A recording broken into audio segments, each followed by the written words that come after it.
मंत्रालय आगीच्या मुद्द्याची विधिमंडळ अधिवेशनाच्या पहिल्याच दिवसाला चांगलीच धग बसली आहे।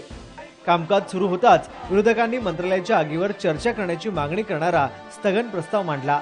नियम 97 अन्वये त्याच्यावर चर्चा करावी अशी विरोधकांची मागणी होती, पण ती फेटाळल्याने विरोधकांनी घोषणाबाजी करत एकच गदारोळ घातला।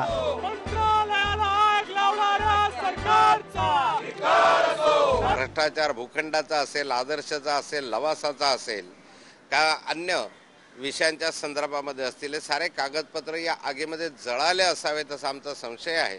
त्यामुळे ही आग लागली पेक्षा ही लावली गेली यासाठी सरकारकडून आम्हाला उत्तर हवं होतं आणि स्थगन प्रस्तावाचा आग्रह आज आम्ही धरला। सरकारने आज त्या स्थगनपासून पळ काढला, कारण सरकारची स्थगनवरती आज चर्चा करण्याची तयारी नव्हती।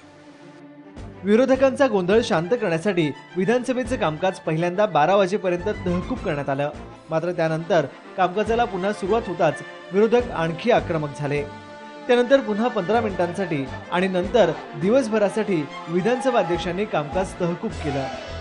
विस्ताराने चर्चा करण्याची सरकारची तयारी आहे आणि चर्चा उपस्थित केल्यानंतर सार्वजनिक बांधकाम मंत्री माननीय छगन भुजबळ साहेब आणि सामान्य प्रशासन विभाग हा माननीय मुख्यमंत्र्यांच्याकडे असल्यामुळे ते स्वतः या चर्चेला उत्तर देण्यासाठी आमची पूर्ण तयारी आहे। 97 खाली त्यांनी पुन्हा मुद्दा उपस्थित केला। मुख्यमंत्र्यांनी उत्तर दिला की आम्ही चर्चेची आमची कधीही तयारी आहे। अध्यक्ष महोदयांनी स्वतःच्या दालनात बैठक बोलावली आणि त्याच्यात ठरलेलं आहे की उद्या दुपारी या मंत्रालयाच्या आगीबाबत चर्चा विधानसभेमध्ये होईल आणि त्याच्यावर सविस्तर चर्चा करण्यासाठी सर्व पक्षांनी मान्यता दिलेली आहे।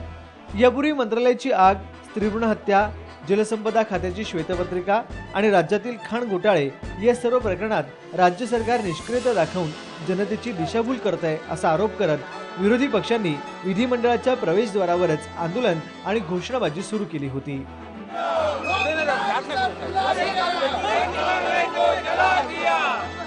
महेंद्र मोरे, साम मराठी, मुंबई।